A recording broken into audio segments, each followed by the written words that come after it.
दोस्तों नमस्कार। क्या आज संसद में होगा सबसे बड़ा सियासी धमाका? क्या गृह मंत्री अमित शाह को आखिरकार छात्रों पर हुई पुलिस कार्रवाई का जवाब देना पड़ेगा? क्या विपक्ष के लगातार दबाव के बीच अमित शाह संसद में सामने आएंगे? और सबसे बड़ा सवाल, क्या आज की बहस सिर्फ बहस तक सीमित रहेगी या अमित शाह के इस्तीफे की मांग संसद के भीतर एक नए राजनीतिक संकट को जन्म देगी?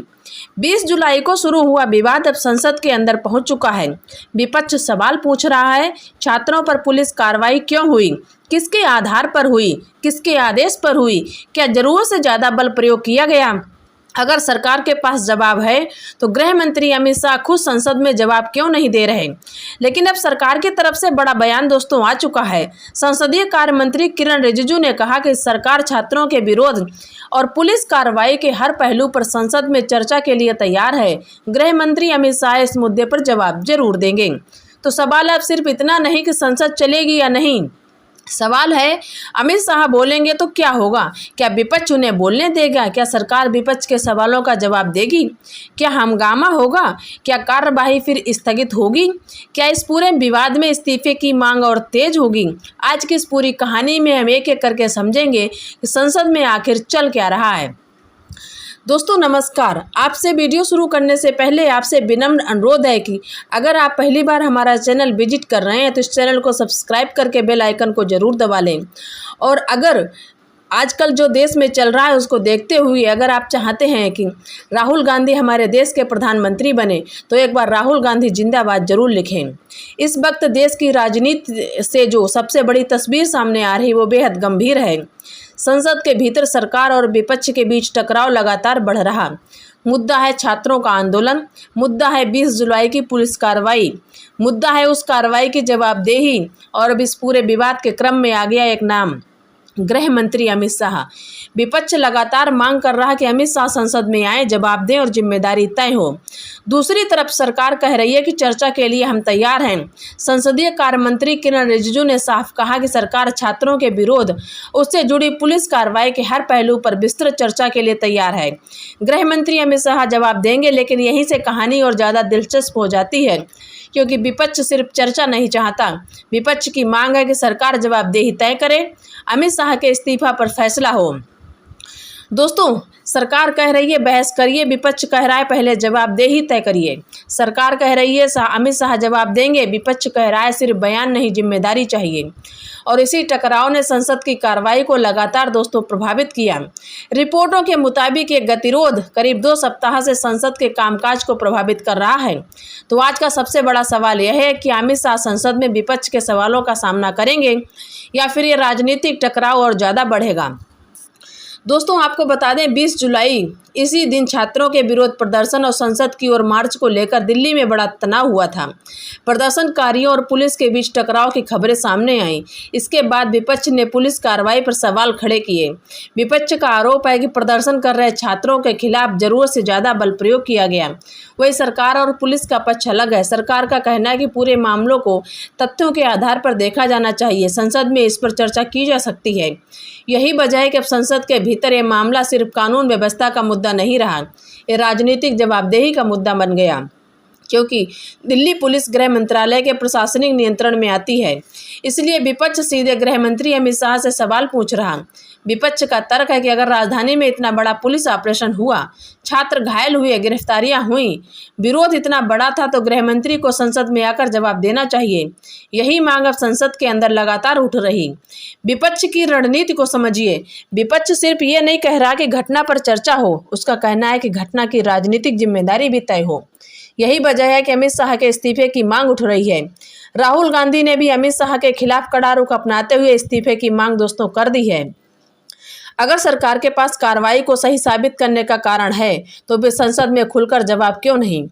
अगर पुलिस के नियमों के मुताबिक कार्रवाई की तो पूरी जानकारी सदन के सामने क्यों नहीं रखी जाती? अगर कहीं गलती हुई तो जिम्मेदारी किसकी है? अगर कोई गलती नहीं हुई तो सरकार विपक्ष के सवालों से परेशान होगी। यही राजनीतिक बहस अब संसद के भीतर दोस्तों दिखाई दे रही है। लेकिन आज की सबसे बड़ी खबर सरकार की तरफ से आई है। संसदीय कार्य मंत्री किरण रिजिजू ने कहा है कि सरकार छात्रों के विरोध और पुलिस कार्रवाई सहित पूरे घटनाक्रम पर चर्चा के लिए तैयार है।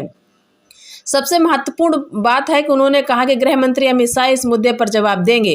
ये बयान इसलिए महत्वपूर्ण है क्योंकि पिछले कई दिनों से विपक्ष लगातार मांग कर रहा था अमित शाह खुद सदन में आए। अब सरकार ने संकेत दे दिया है कि गृह मंत्री जवाब देने के लिए तैयार हैं, लेकिन इसके साथ सरकार ने विपक्ष से एक अपील भी की है। रिजिजू का कहना है कि जब गृह मंत्री या सरकार की तरफ से बयान दिया जाए तब विपक्ष को हंगामा करके बाधा नहीं डालनी चाहिए। यानी सरकार की रणनीति साफ दिखाई दे रही है, पहले चर्चा फिर गृह मंत्री का जवाब।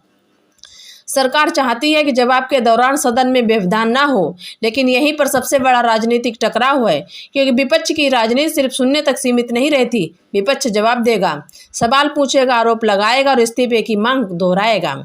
दोस्तों, अब जरा कल्पना कीजिए, गृह मंत्री अमित शाह सदन में खड़े होते हैं, पूरा विपक्ष नारेबाजी कर रहा, सवाल उठ रहे हैं। 20 जुलाई की घटनाओं की तस्वीरें वीडियो चर्चा में हैं, छात्रों के घायल होने के आरोप हैं, पुलिस कार्रवाई पर सवाल है, सामने बैठे विपक्षी सांसद लगातार जवाब मांग रहे हैं। ऐसे माहौल में अमित शाह को सिर्फ भाषण नहीं देना होगा, उन्हें राजनीतिक रूप से बेहद कठिन सवालों का सामना करना होगा, क्योंकि गृह मंत्री का बयान आते ही विपक्ष के पास जवाब देने का पूरा अवसर होगा। सरकार कह सकती है कि कार्रवाई कानून व्यवस्था बनाए रखने के लिए की गई, विपक्ष कह सकता है कार्रवाई जरूरत से ज़्यादा थी। सरकार कह सकती है प्रदर्शन की परिस्थितियां अलग थीं, विपक्ष कह सकता है छात्रों के अधिकारों का उल्लंघन हुआ। सरकार तथ्य रखेगी, विपक्ष अपने आरोप रखेगा। यहीं से संसद में असली राजनीतिक मुकाबला शुरू होता है।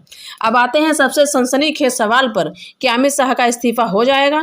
इस सवाल का सीधा जवाब अभी है, इस्तीफे की मांग हो रही है, लेकिन इस्तीफा होने की पुष्टि नहीं है। ये अंतर समझना बहुत जरूरी है। विपक्ष इस्तीफा मांग सकता है, सदन में हंगामा हो सकता है, राजनीतिक दबाव बढ़ सकता है, लेकिन इससे अपने आप मंत्री का इस्तीफा तय नहीं हो जाता। इस समय उपलब्ध रिपोर्टों में सरकार की तरफ से अमित शाह के इस्तीफे की कोई घोषणा अभी तो नहीं है, लेकिन उलट सरकार ने कहा है अमित शाह इस मुद्दे पर संसद में जवाब देंगे। लेकिन जिस तरीके से गृह मंत्री ने दिल्ली में जो कुछ भी किया है या करवाया है, उससे साफ तौर पर विपक्ष का कहना है कि अमित शाह का इस्तीफा तय है। अमित शाह पर राजनीतिक दबाव बढ़ गया और विपक्ष इस मुद्दे को छोड़ने के मूड में नहीं दिख रहा। अब सवाल उठता है कि संसद का कामकाज आखिर क्यों प्रभावित हो रहा, क्योंकि सरकार और विपक्ष के बीच चर्चा की शर्तों पर सहमति नहीं बन पा रही। सरकार कहती है कि चर्चा करिए, विपक्ष कहता है पहले जवाबदेही तय करिए। सरकार कहती है अमित शाह बोलेंगे, विपक्ष कहता है अमित शाह से सवाल भी होंगे। सरकार चाहती है कि सदन चले, विपक्ष चाहता है उसके मुद्दे पर तत्कालीन राजनीतिक जवाब मिले, और जब दोनों पक्ष अपनी अपनी जगह अड़ जाते हैं तो सदन में नारेबाजी होती है, कार्रवाई बाधित होती है, फिर सदन स्थगित करना पड़ता है। ये स्थिति पिछले दिनों देखने को मिली। रिपोर्टों के अनुसार यह गतिरोध संसद के कामकाज को प्रभावित कर सकता है। अब राजनीति से थोड़ा हटकर असली सवाल पर आइए, 20 जुलाई को आखिर क्या हुआ था? यही सवाल संसद में सबसे महत्वपूर्ण है, क्योंकि अगर छात्रों के खिलाफ पुलिस कार्रवाई हुई तो उसके कारण क्या थे, किस परिस्थितियों में बल प्रयोग हुआ, क्या पुलिस के पास पर्याप्त वैधानिक आधार था, क्या प्रदर्शनकारियों को हटाने के लिए दूसरी व्यवस्थाएं उपलब्ध थीं, क्या सभी प्रक्रियाओं का पालन हुआ, किसी स्वतंत्र जांच की जरूरत है, क्या किसी अधिकारी को जवाबदेही तय होगी? इन सवालों का जवाब राजनीतिक भाषण से नहीं बल्कि तथ्य और दस्तावेज से मिलना चाहिए। यही लोकतंत्र की खूबसूरती है। सरकार अपना पक्ष रखे, विपक्ष सवाल पूछे, जनता तय करे कि उसका पक्ष